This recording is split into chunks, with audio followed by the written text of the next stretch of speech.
Yeah, go for it. Go for it. Hi there. Welcome, guys. Just give us a second to get ourselves all good and set up for you. But welcome, welcome. Come on in.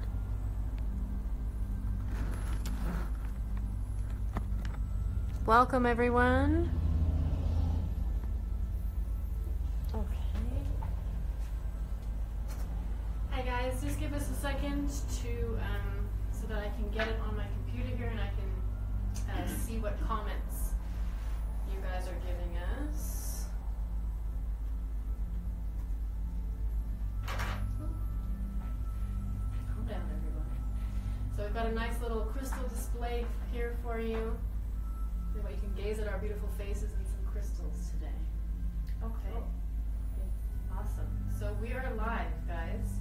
Welcome. We've got 10 people already here. So welcome, everyone. I hope that you guys can see us all right.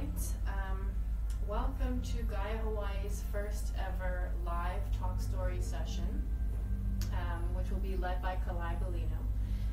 But what I would like to just let you know, if it's your first time here checking us in at Gaia, we are a metaphysical shop, store, healing center, spiritual hub.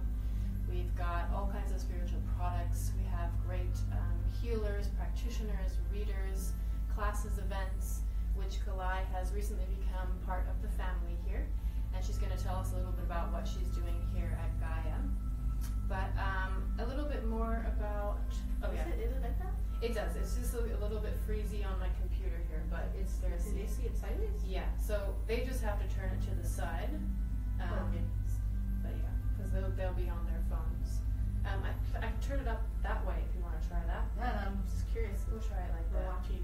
Yeah, if you guys aren't enjoying this angle, just give us a comment because this is our first time. So if this isn't a great angle, just let us know what you think and maybe we can prop it up frontward. But I just wanted to give you guys a nice kind of view of both of us here sitting at the table with our nice murals in the background. Okay, so what are we doing here? We're doing a live talk story session. It'll be here every Wednesdays from 6 to 7 p.m. And we just want to get the community involved in talking about our spirituality and not making it so that it's this big kind of far off thing. It's something that we all experience. And this is a platform and a space that we want to hold for you so that you guys can come here and chat about it and let us know your thoughts. I'd like to go ahead and give it over to Kalai here and let her explain to us what she wants the space to be about. Yeah, aloha kako everyone. My name is Kalai Bellino. I reside on the island of Oahu. And being here at Gaia, it's so interesting how I made my way back, but I hope that this talk story session will be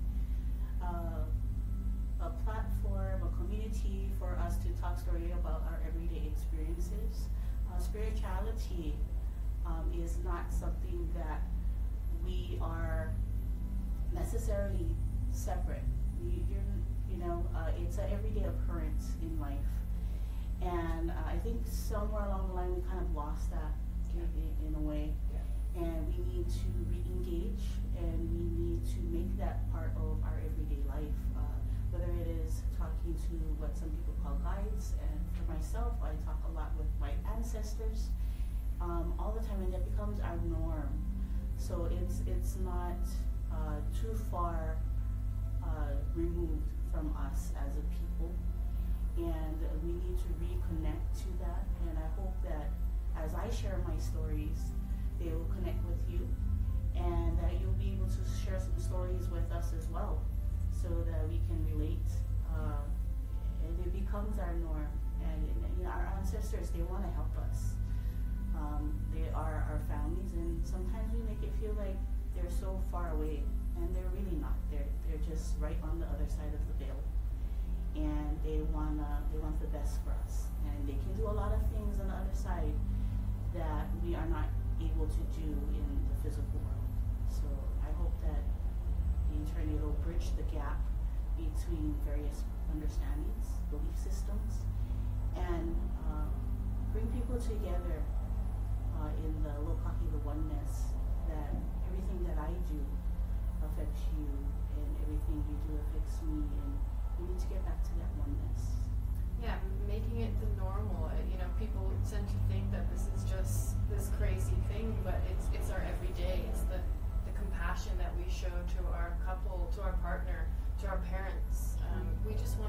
really give that normalcy and how we can practice it in our everyday. What is it in our everyday that it comes up in? I just want to check in. Can you guys all hear us? Voice is a little bit low. Kalai, maybe if you can speak up a little bit. How is everything else? Can we do the other way? Okay, should we try put it the other way? Okay guys, give us a second so that I can put it the other way.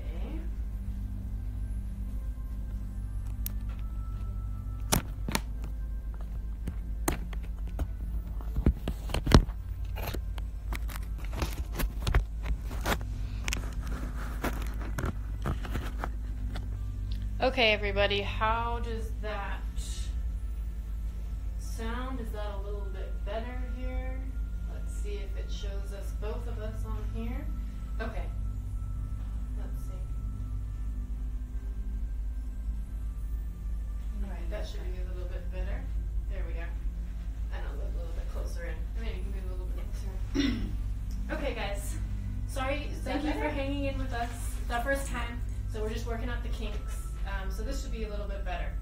Okay guys, so yeah, Kalai was just letting us, if you couldn't really hear, we just want this space to be a space to talk about the normalcy of spirituality. Let's get open about it. Let's get one about it. You want to add a little bit onto that? Yes. Being in Hawaii, Hawaii is a spiritual place. It is sacred. And sometimes we forget that at times we say places are sacred, and what I've noticed is that we forget that we're sacred too, and we need to come back to that and remember that. And the spirituality or spirit process of this is not far. I mean, Hawaii is the people of Earth, and the people of Hawaii have something very special that others don't have. We have the key to healing humanity, which is aloha. And I think because we kind of take it, we kind of take it for granted, we forget. But truly, that is one of the keys that makes us so special. And we have the ability to tap into that. So yeah, I know a lot of us work in hotel and service industries, and we're just kind of told to say aloha, at everything, and it kind of loses the meaning to it for us. And we here with Kalai really want to just enforce what it means, what special power actually comes from that. And yeah. Okay, Kalai, why don't you introduce yourself? Tell us a little bit about you. Yeah, go on. Aloha kākou again. My name is Kalai Bolino. I reside on the island of Oahu. I am the daughter of George Gregorio Bolino and Gwendolyn Haunani Hao. My father's side of the family, my grandmother is Kalai Hao, that comes from the island of Hawaii.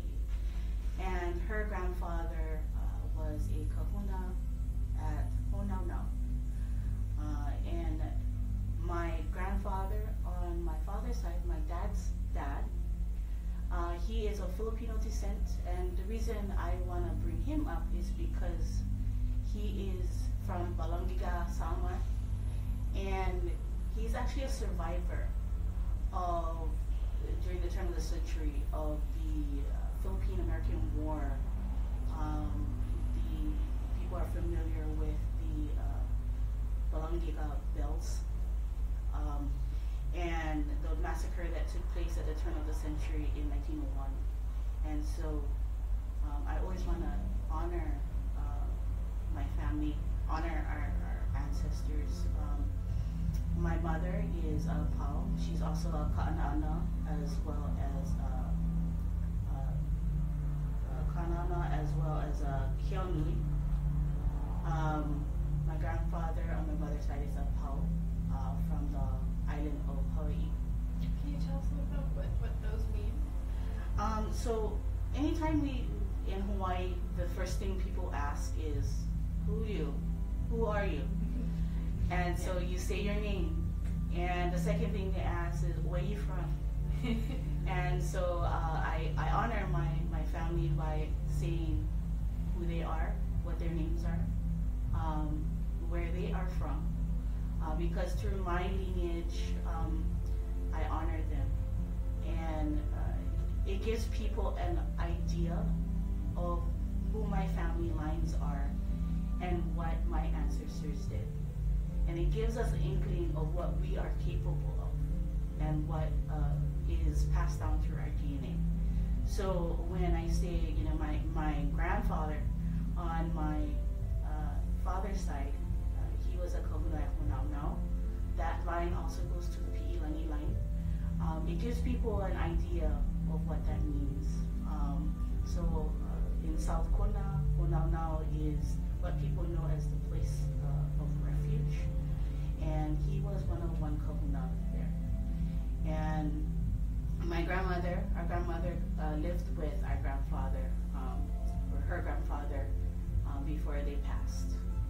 And we're still searching to find more information about him. So if you are tuning in and you know about Onau now in South Kona, shoot us an email or leave a comment. Yeah. And it's all about sharing. Yeah, so please feel free to comment. I've got the comments up here if you have something to say. This is a talk story session, so obviously we're going to get a little bit better at having you guys be able to share something on here as well. But I've got my computer here, so please share your comments, little stories, any questions you guys have too, please feel free. Okay, let's get into some spiritual journey stuff. Right. So, Kalai, why don't you tell me a little bit how the beginning of your spiritual journey is, where you started, what was that like for you? So I wouldn't necessarily say that it's an awakening.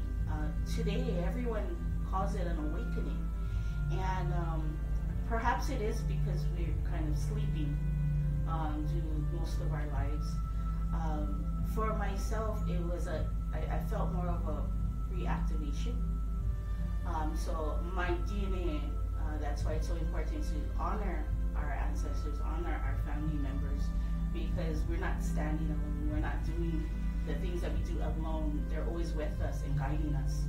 And as I acknowledge them and recognize them, they acknowledge me. So we have to always remember and put that in the forefront, that you're not alone as you go through this journey. For me, the reactivation period started. My father had passed, and about 6 months after, I had a very hard time sleeping. I had a hard time sleeping. How old were you about? Do you know? I was in my later 20s, maybe about 26 or so. Yeah. 26 or 27. And a lot of people kind of start to go through this in their later 20s. Right. For those of you who are astrology buffs or into that, there's this thing that happens in your late 20s called the Saturn return. And it's kind of this big kind of moment in your life when Saturn makes its round over, and it's time to kind of start your next, you're not a child anymore, it's time to become a real adult and find that passion in your life, find that spiritual awakening in your life. Yes. Well, it wasn't really a spiritual awakening, it was more of a reawakening, and not only that, but because prior to my father's death, it was more of a passing of the torch. So prior to that, I had a dream, and maybe I might share it. I written it down, so maybe Yeah. I might share it and put it out there if you want to make a comment and let us know. But I had a dream, and after that dream, I realized my dad was going to pass soon. Shortly after, that was around holiday, and he had passed the next year in January. And so we had a process. I thought I was fine, and then things started to happen where I had a hard time sleeping.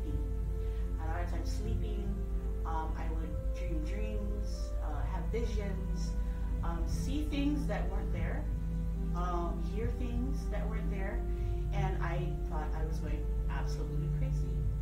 And so I went to my family and I asked them for help, and I expected help, but my family was not able to help me at the time. went searching, and that led me here to Gaia, to actually your grandmother.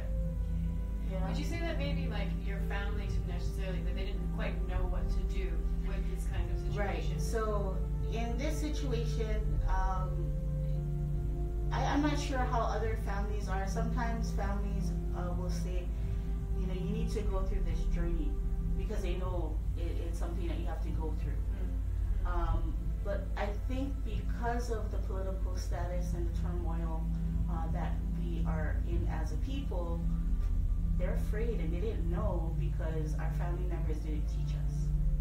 You know, yes. So we kind of had to learn these things on our own, which is or relearn it, yes, relearn it on our own, and that's what took place for me.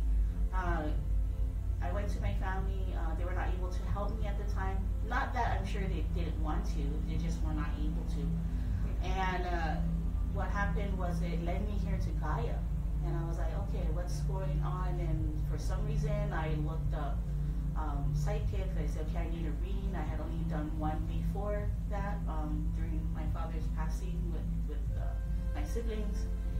And I came in and I met your grandmother. And her grandmother has been doing this for quite some time, and she was on point now that I look back on it. And I got to share that with her.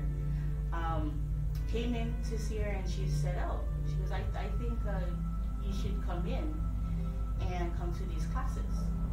And so the interesting about these classes is I came in, I started to go through the classes, I started to feel a bit more stable in what was going on. And honestly, I came here wanting to just sleep. Because I wasn't sleeping. I think I was up for months at a time and had maybe a couple hours a day.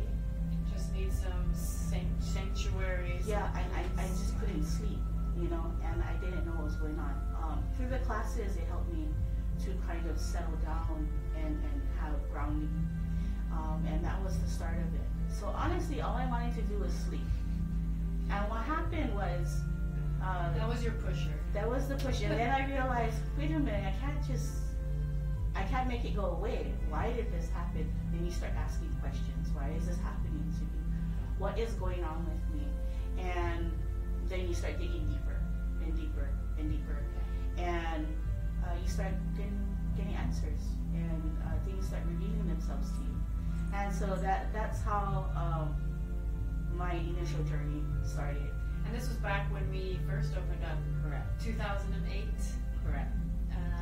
So I'd say, and then 12 years later, perfect circle, here she is back, helping us out here at Gaia. We're excited to have I have to actually say that when I came to the class, I was so thankful because no one could help me. I didn't find anyone that could help me. And I was so thankful. And I told myself, I remember, because this room was the only room that was here, this back area, and now you've expanded. But I remember being back here and thinking to myself, oh my gosh, I feel so much better. If there's a time that I could ever come back and give back, I'd like to. And your grandmother actually told me that I would be doing this work 12 years from the time that she gave me the reading, and it is 12 years. And now it is a coming out of sorts. Yeah. So yes, Grandma was right on it. She tends to be pretty on it. I'm sure a lot of you have had some readings done by Carol. My grandmother, beautiful woman who started this little sanctuary for anyone who's going through this same kind of situation. A lot of us feel lost and feel like that's the end of it. You know, emotional issues kind of, they tend to be linked with spirituality because it can be very overwhelming and you can feel very alone. But you're always welcome here at Gaia. We want to help you figure your stuff out. We want to get you in the right direction, and we want to see you blossom. Both of us here do. Yes. Okay, let's get into a little bit about more of the bulk of your journey. So how did you get to where you are now? Wow. Okay. Well, I started doing classes, and so I was very, very insecure in this process and what that entailed. I didn't know what was going on, and one of the things that happened was I decided to come to these classes. I came to these classes for about 1.5 years, what people don't know is for a year and a half, I didn't tell my wife where I was going. I actually told my wife, I'm gonna go. I'm going through something. I'm gonna go do this. I'm gonna go and do some things. Some self-care, self-love, and I'm gonna go do these things. And I'm not gonna tell you where I'm gonna go. I'm not gonna tell you who I'm with. I need you to trust me and know that I'm not doing anything wrong. I'm not cheating. I'm not doing any of that. And we were still quite new in our marriage. So, and she just said, okay, I trust you. Beautiful. So for a year and a half, I came here pretty much every weekend to learn as much as I possibly could from the teachers that were here. And that's where my journey started, so that I could have somewhat of a foundation to be okay. And then after a year and a half, then I told her, okay, I'm ready to tell you what I'm doing. What I've been doing all this time for over a year. And she was welcoming and open, and I am so thankful. From there, I went to search for various teachers. Things started to actually happen very kind of natural, actually. Just like domino effect a little bit? Yeah, I mean, if I really think back on it, it just became like a very intuitive, very everyday kind of thing. So that trust there at the beginning, so would you say like after your year and a half of doing classes, because I know I've been doing this up my whole life, and my trust, the insecurities part, the full faith kind of thing, is still a little bit difficult for me. But would you say after that first year and a half of getting your foundation, did you feel a little bit more like, okay, now I've got my trust, I am ready to navigate with my intuition, or how's that for you? It was a little interesting because I didn't have a cultural background in the sense of spirituality. There's cultural practices, but not a background in spirituality. Now, it was interesting. I kind of had to grab wherever I could, and actually, the woman that painted this mural, Nicole, is a good friend of mine, and she was one of the first people that kind of took me in. And Nicole is very, a very high vibration. Angelic creature. Angelic. Yeah. Angelic is definitely the word. When I first started, Nicole made me feel high all the time, like I was on something. I did. You feel loopy around Nicole. She makes you feel that way, and it's just because her vibration is so high. But when you're starting off, you don't know that. You think something's wrong with me. I feel like I'm high. I have to. Especially when you're there and you're empathic and you're feeling all that stuff around you, it's new. Right. Yeah. And she introduced me to a bunch of people, and every time I went somewhere, I just went in with an open mind of, okay, I'm gonna take what I can and learn. As time went by, it was more of hearing that inkling, that voice, and trusting that voice. That voice of don't turn right, turn left. Yeah. Don't turn right, turn left. Or like, you're frustrated and you realize, there's no parking. I need parking, and boom, somebody pulls out and you have parking. So it started to be very small things like that would trigger and that would happen. And so for me, that's what I started to trust. But then it got more intense. It got more intense. Then I started getting more dreams and then getting tasked with things to do that was really outside of my comfort zone. Yeah. They tend to do that. Yes. Pull you out of your comfort zone. Yeah. Oh, yeah. Definitely pull me out of my comfort zone, and challenge you. Definitely challenge you. That's kind of what took place. Various different things of saying something on my phone and saying, stop everything you're doing right now and you need to go. That's your cousin. cousin needs help. Go now. And this is just, what you hear inside of you. Yes, this that is just inner what. talk, that inner self-talk. Correct. And I follow it. And a lot of times that's what they do. They give you very small, tiny instructions, and all you're supposed to do is follow them. And it builds. And the more you follow, the more you listen, the stronger the connection gets, right? Correct. But also, a lot of people think spirituality is a huge, big thing. Like I'm gonna make this levity. It's not happening. It's not Harry Potter. It's not. Yeah, it's we not. wish. No, it's not. It's not happening.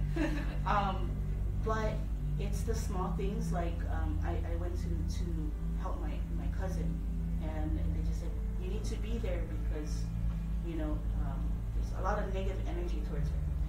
And so I went in, and I hadn't seen this cousin for a while, and I went in and waited for this meeting because this meeting was on Facebook and it was live. I went in to see her, and I waited because I didn't want to interrupt anything. But the meeting had ended, and I kind of walked in, but there was a bunch of people, and I knew that she was sitting at this huge table. And I walked in, and I didn't think she would recognize me because it's been a few years.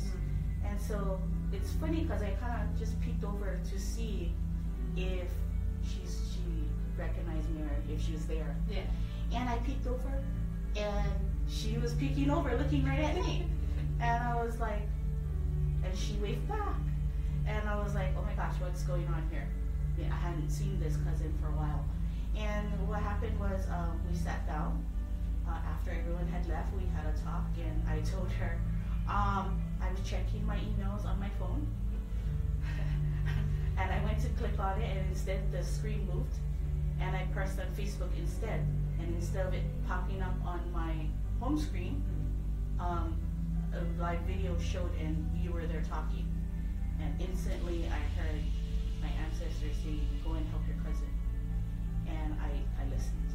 And so from there, we established our relationship, and working on various different things. And later she had told me, I knew that you told me the truth.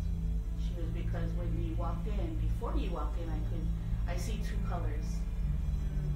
One color is black, and the other color is gold. She said, so when people lie to me, I can tell when people are lying to me because I see black. And she said, and I know if they're genuine because I see gold. And she said, I knew you were coming, and that's why I kept looking around to see who was coming through, because before you walked in the door, the light shined through, and I could see that it was you. And so I was like, she's already kind of connected with her spirituality. Absolutely, yes, absolutely. And that's another thing, it's go and see your cousin. This is someone who I'm related to. My family members, every single person is spiritually gifted in their own way, and have their own way of connecting. So it's not just me. It's definitely not. Yeah, and that goes for everyone. Everyone has the ability to be spiritual, to be connected to your higher self, to divine, whatever you want to call it, universal energy. It just takes a little bit of work to connect, open yourself up, connect to yourself. And everyone has those gifts, and through that, then you come to find how spirit speaks to you. Is it through sound? Is it through colors, like your cousin saw? And then she knows exactly what they mean. Right. And it takes time to get to that point. Correct. Yeah. But that's just a story of listening to those little inklings, those little things that come in. And when right now, during the last, I would have to say 7 years or so, it's been ramping up quite a bit. And messages are much more clear. Messages. And it can be small things like that. Like, yes, go and see your cousin, where, a lot of us normally would just be kind of like, oh, go and see your cousin. How is that going to help me? Well, what is that about? What does that even mean? Correct. But those are the tiny little things that we surpass, and we look at like, no, this isn't spiritual. This isn't like special enough to be something that I need to listen to. But that's exactly this particular cousin is involved in different a lot of different things, and through her, I had learned a lot about different things, especially to do with the political standing that we're currently in, and the state of the world that we're currently in. And that was a bigger, and that's what I mean when I say it ramped up. It didn't happen just one time. It's been ramping up because of the state that we're in now. So had I not gone to her, I would not have received the education that I got from her and through her by just being and being in the environment. I wouldn't have been given the segue to be able to process and understand the state that we're in now. So that was like your preparation. You were sent for your preparation. You went where you needed to go to be ready for what this past 3-4 years have been. Especially at this time right now that we are in with COVID. So I want you to know that it's a lot of different steps that happen. Yeah. And she's not the only one. There's other people that have come in and through my life. And that they constantly prepare you, because it's not a beginning, middle, end. There is no end. It keeps going. Yeah. And so I think that's one of the things, a misconception of, okay, for me, I just want to sleep. Yeah. Okay, now I have an idea. I have more clear intuition about things. But no, it ramps up even more. And for myself, I found out that I'm very good at helping individuals with personal growth. Crisis control a little bit there. Catching people with that, and my guides will help them through that process. But not only individuals. I found out that I'm very good at understanding things that happen on maybe a state, a country, and a global aspect, and or industries. So I've noticed that if I get enough information, I'll process the information, I'm able to strategically map out certain things to create something to manifest. The key here is it has to be something good. Yeah. It can't be something self-serving and selfish. So why don't you broaden on that and tell us about how would you say your spirituality, the things that you're doing now, the things that you've surrounded yourself, how is that relevant to what is going on with the world, the political status, the pandemic that's happening now? Give us those connections and your thoughts. So when I look at the state of the world that we are in right now, everyone, it kind of feels like you kind of got the rug pulled out of you. And so when we're talking about that, what we're talking about is things that used to work don't work anymore. Things that we are accustomed to don't work anymore. What do I mean by that? When I say that, I mean we are taught as individuals. You go to school, you get a good education. You don't ask questions. You don't ask questions. Yep. You go and you get a good job, a good career. You buy a house, you make money, and that's it. You should, and you're going to be happy. And that's what you're told. In that, it's a system. In that, we are under the belief that we need to make money to be happy. And a lot of times, that's not the truth. It's our downfall. And so what happened is we kind of forgot what is important. And we work so hard to acquire these things that make us happy. And by doing so, we've kind of fed into this system, right? And what I mean by that is not working anymore. 20% of the population in Hawaii is still unemployed. And so when you take that away from them, it's a belief system. I work, I make money, things are going to go well. Also makes them feel worthy. I know, like even when I was out of kind of work for a while, I was just like, oh gosh, what am I doing myself? My insecurities started coming up, triggers started coming up.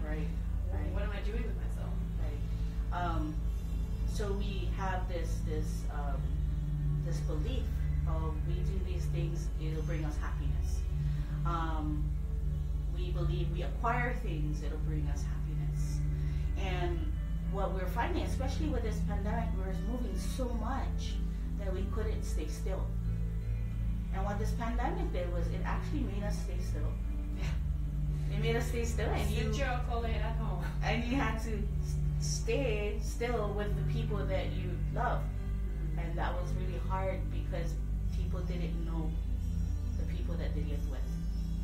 And that was the big thing. They didn't know. They didn't know who it is that they lived with anymore. They didn't communicate. The kids were always doing something.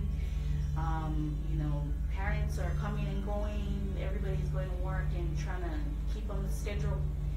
And so they're conditioned to do a lot of these different things. We just, as society, are. And what that did, it was a really great thing because it made us stop. And I think more in Hawaii, it was a lot better for us in Hawaii. It helps to have the beach. Yes, it helps to have good weather, good weather, beach, and some greenery around us. Yes, yeah. But it kind of forced us, oh wait, we don't have to work, we don't have to go, well, what are we going to do with the family? And so we have to be creative and make time for the family. And so that's kind of what happened with everyone. It made everybody stop. And so because we're kind of cooped up in the state of the world that we're still kind of cooped, we're not completely open. Oh yeah, definitely some coops though. Yeah, we're not completely open to going out and doing these things. We're concerned about our health, and as well we should be. But what happened is we had a lot of emotions, and so we actually see it in the news. We see a lot of abuse. We see a lot of domestic violence. We see a lot of anger, a lot of frustration. And actually we've seen it more prevalently with the Black Lives Matter movement. And so in my journey, where I'm at right now, I've been able to take time to step back and to actually see it for what it is. And this is my understanding and what comes to me when I see all of this. What happened with and what's going on with the Black Lives Matter movement, it's a very sensitive subject, but really what happened individually is that it created a trigger. It upset a lot of people, and people felt so emotionally moved. They moved into action and wanted to protest and want a change, right? We want a change. And for some people, they're very much called to do it. For myself, that wasn't the only choice. In that, I recognized that people needed to kind of get back in tune with themselves and ask the question, why did that trigger me? Yeah, and that's what we need to do whenever we're getting those angry spouts. It's good to feel. It's great to feel. But what's even more beautiful, what's even more, what makes it more of something that we can evolve, something we can work towards, is when we're addressing where do these triggers come from. And I know so many have a lot of great generational reasons as to why they have their triggers. But even for the small ones, like why is it on a global scale really bringing that emotion out of everyone? Right. And what I realized with that is that we actually, instead of going outward and expressing myself outward, I needed to take it back and say, well, we need to fix what's in ourselves first. We need to address, first of all, that there was a trigger that set us off. There was something that happened in our lives and that we have to acknowledge. And not only that we have to acknowledge, we have to know where it stemmed from, identify it, and start the process of healing. And it's hard, you know. It's very hard. I think even saying that can be triggering for people. I'm sure a lot of people out there are like, why should I be patient and work on myself when this is what's happening out there? And it's helpful. I guess maybe you could agree with me on this, in that when you are healed or in a better place, when you have calm, cool, and collectiveness, that is really when you are able to make steps forward. Correct. So when we're talking about taking those steps forward, when we're talking about healing ourselves first, it's a constant work to heal yourself, to work through all of this. And one of the things as far as generational goes is healing yourself also allows you to break this cycle, so your children and your grandchildren will not have that anymore within them. That's one.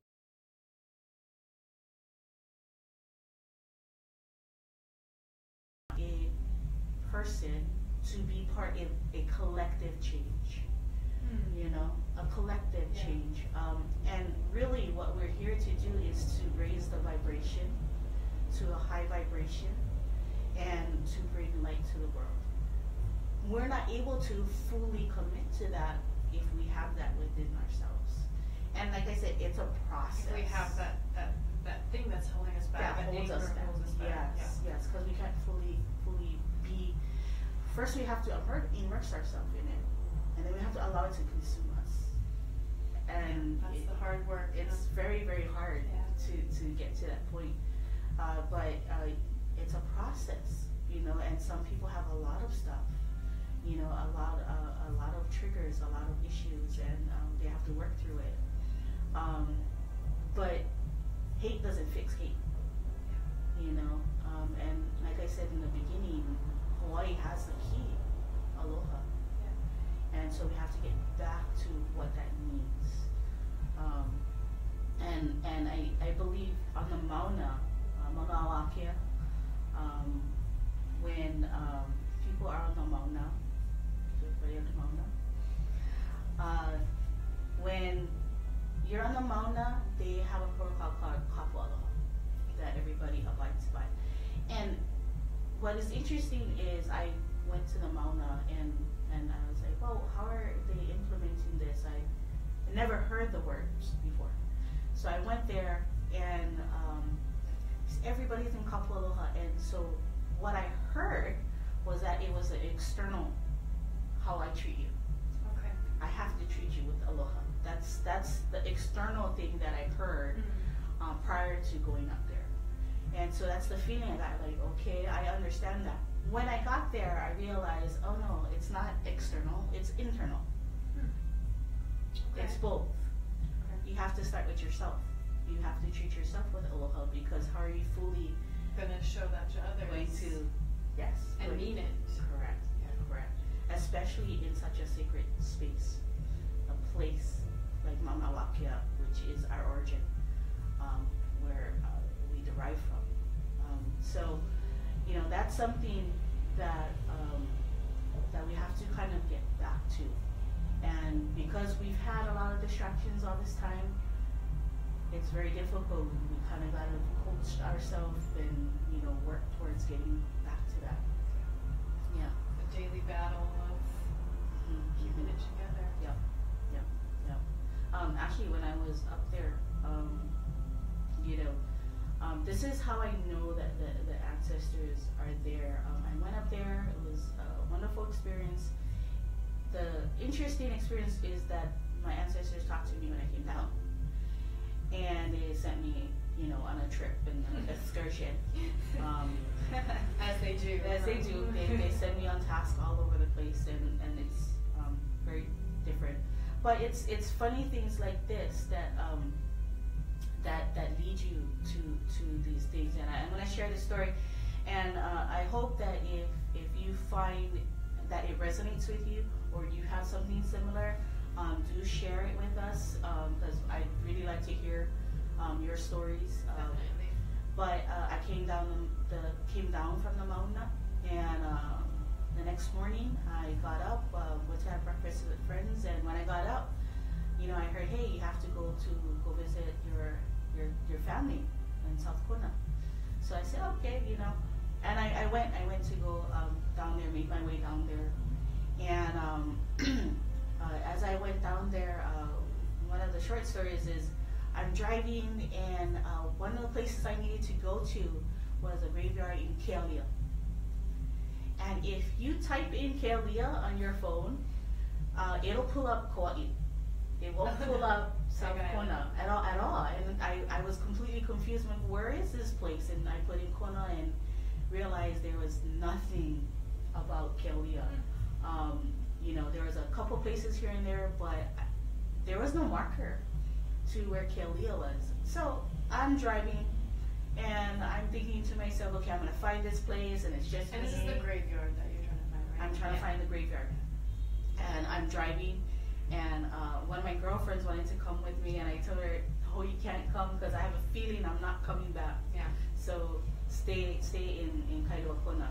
So I went and I drove, and I'm like, oh gosh, where is Gaia? And then I hear a voice, pull over right now, and I pulled over. And spiritually made you in an accident. Right, and I pulled, well, there's no one there, so it's gone true. Okay, and so I pulled over behind this van. So I pulled over. I said, okay, I noticed there was a building and a general store. And so I said, oh, okay, so I where am I? And I went around the van, and come to find out, I look up and it says Gaia Ranch. And I was like, oh my gosh, here's Gaia.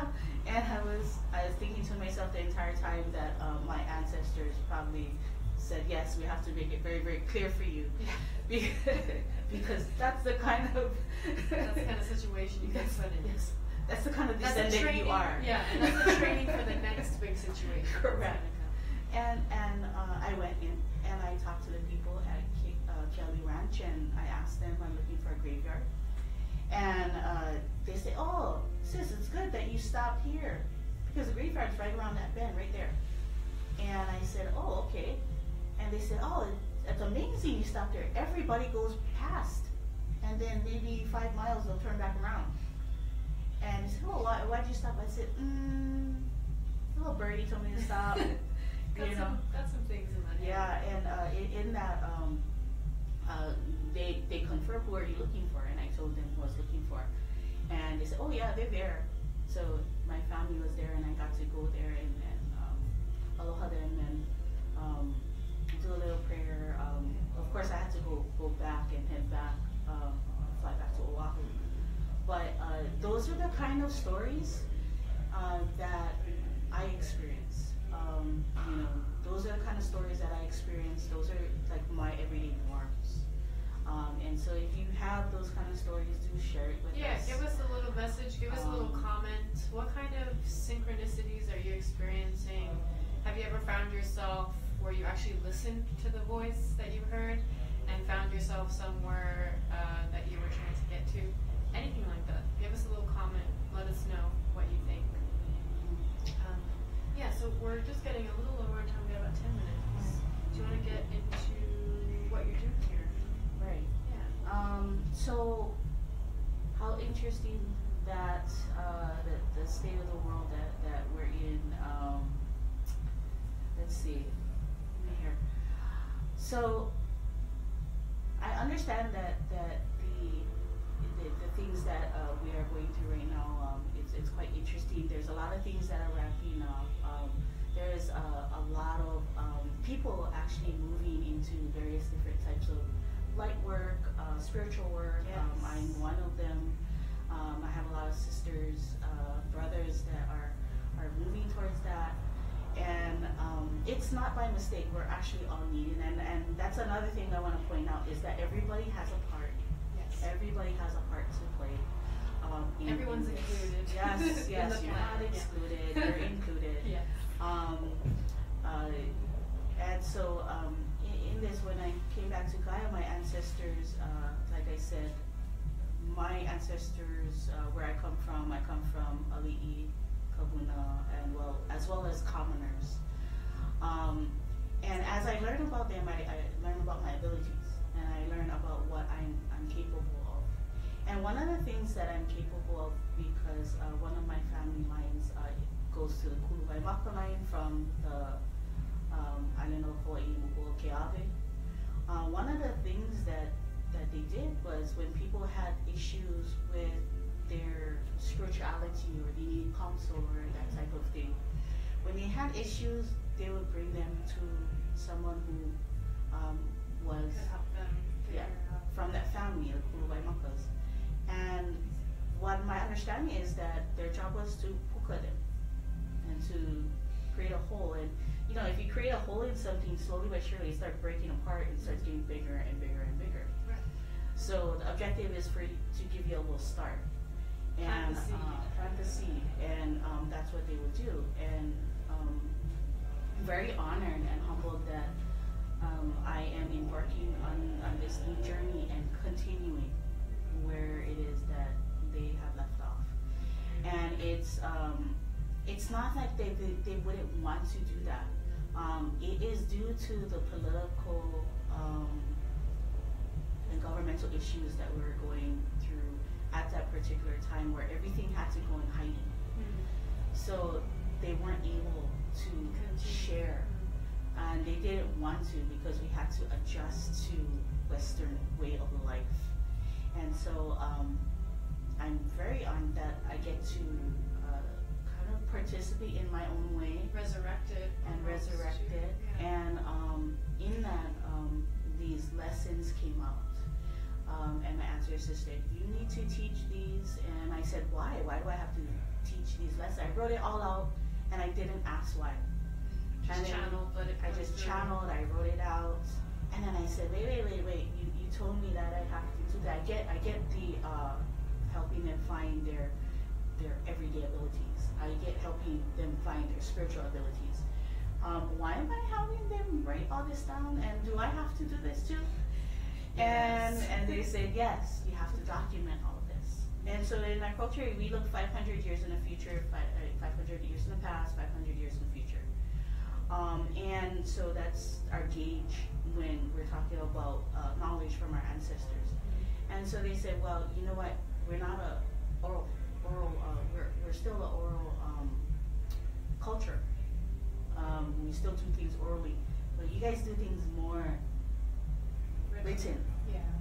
And so they said, really what they said was, the reason you have to do these lessons, the reason why these individuals need to do these lessons is because we need to document them and insert them into our genealogy. So that 500 years from now, when people are looking for their ancestors, they'll be able to access exactly what these ancestors' abilities were, what our abilities were, what we innately could do, what we actually could do spiritually, and what that connection was to make things easier for them. And that's what they told me. They said, you need to do this, because that's what's missing. When we look for someone in genealogy, we're looking for the person, we knew that person, we're lucky if we get a picture. Yeah. We're lucky if we got a place, and then we have to just go by oral history. And then what happens is everybody dies. Now, it's not impossible to access through our DNA, but they just said it will make it easier. Yeah, and I'm sure things get kind of translated differently, and some things go missing, and some new modalities come up from it too. Yeah. But just to have that that history, that knowledge of how people were feeling during these times, and how human the experience really is. Spirituality is a human experience, and I think that's a great idea to have that, written down so that people can relate to it. Whether it's 500 years down the road, or even if it's just your children. Your children, yes, Yeah. yes. And so they told me that's what's missing. That's what's missing in just everyone. And the key to that too, and I kind of want to put this out there. They're telling me to put this out there. That doesn't mean you put everything on the profile.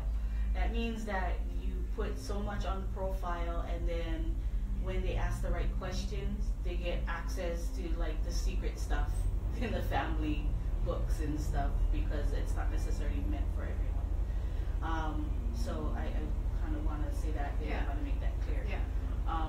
But this is something I think all families, should consider doing. Yeah.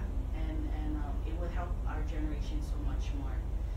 So yeah, that's the reason why I've come and you know, this. you saying that really makes me think about women, you know, because I think that a lot of women's experiences have been muted. We can take it to that aspect for a bit. You know, how great would it have been to know how my great-grandma was going through puberty, or kind of like the things that she dealt with as a woman that, you know, nowadays, nowadays more open and we can talk about it, but for a while there it was very hush-hush and, you know, things were strange, and that would have been a great thing to be able to look back and pass down.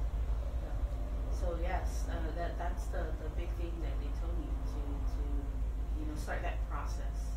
And others are going to do it too, and that's a good thing. Yeah. You know. So yeah. Awesome. Thank you.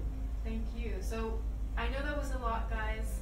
It's a lot. So Kalai here is offering Aloha Nui sessions. So as we've already come to find out, she specializes in helping one come to a conclusion to a kind of situation, finding what plan you can take when something's going on. So the Aloha Nui sessions are psychic readings, Correct. Mixed in with channeled plan making. You want to say? The great thing about it is that my guides, my ancestors, will tap into your guides, your ancestors, and they'll have a little bit of a chat, and they'll actually tell me what it is that you need to release and surrender and let go of, and to help you further, and perhaps have closure. Yeah. Begin that healing process. And it's so important because, you know, our ancestors, they want the best for us. You know, they only have our best interests. Yeah. So yeah. So that healing process, and from that, there are some courses, some longer courses that she'll be offering. But if you are interested in any of that, come on and book a Aloha Nui session with Kalai, and she can explain to you a little bit more about what steps you can take further from that. But we just have a couple minutes left here.